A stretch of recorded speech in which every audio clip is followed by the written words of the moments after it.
So about 4 months ago, I uploaded this video right here talking about the leaked images of the G7 Pro, while GameSir were over in Cologne, Germany, touting their latest controller offerings. But it's now several months later and we are still waiting for official confirmation of the gamepad. However, recently over on X, GameSir have again teased us with this image talking about their appearance at CEX 2025, which all but confirms the official announcement of the G7 Pro early in the new year. So I think it's finally time to talk about what we're going to be treated to with the G7 Pro. What upgrades are we going to see over the rest of the G7 line? Now, I know what you're thinking. How do I know what upgrades we're going to get? Have I heard anything? Do I have any inside information? Well, no, I don't. But what I do have is some images from GameSir's time at Gamescom, an inquisitive mind, and the knowledge that GameSir are a fairly iterative company that often likes to take the best bits of some of their controllers, make revisions, upgrades, and add it into their next product. We saw this with the G7 SE adding Hall effect sticks to the G7, and of course the extra improvements we saw with the G7 HE. All of this boils down to me saying that I feel the G7 Pro is going to be very similar to this.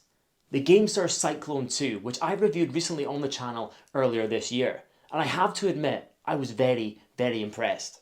And if I'm being perfectly honest, it is undoubtedly one of the best controllers that I've used this year. So what are the highlights that I feel that we're going to get with the G7 Pro then? Well, firstly, this thing is going to be wireless, a first for the G7 line of controllers. And why do I think this? Well, we can clearly see that it comes with a charging stand, which means rechargeable, which means wireless.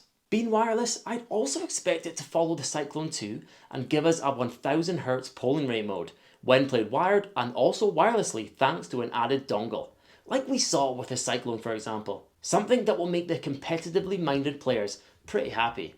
The next upgrade will be GameSir's MagRes TMR Thumbsticks, which are pretty similar to Hall effect thumbsticks that we have known and loved over the last few years, as they do use similar technology, meaning no stick drift, but also improved precision thanks to the better tracking. These were also implemented on the Cyclone 2, and I felt they played great during my playtests. Something I was crying out for when I first played with a G7 a few years back was hair triggers, and thankfully the G7 Pro will be equipped with them. Again, I believe they will be applied very similarly to the Cyclone 2. And while I did find it a little difficult to actually flip the switch to activate the shorter trigger setting, under use they are superb, instant and super satisfying to use. With the majority of this controller, I feel we're going to be pretty bang on. But when it comes to the back buttons, I'm not too sure. I've seen so many of you hoping for 4 back buttons, and the optimist in me really does hope that this is the case. But there is something telling me that we were only going to get 2. But hopefully I am wrong on this. Let me know your thoughts on this in the comments below. I'd really be curious to see everyone's take on this.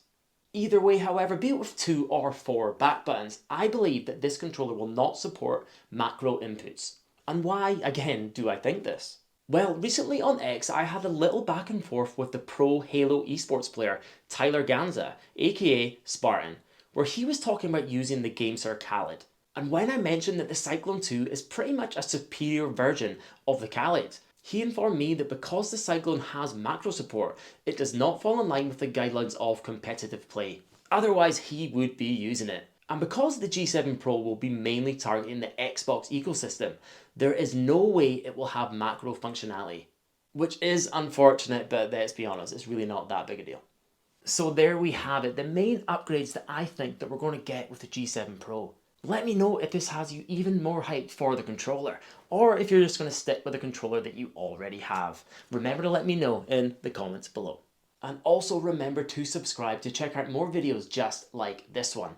And of course not to miss out on my review of the G7 Pro when it releases.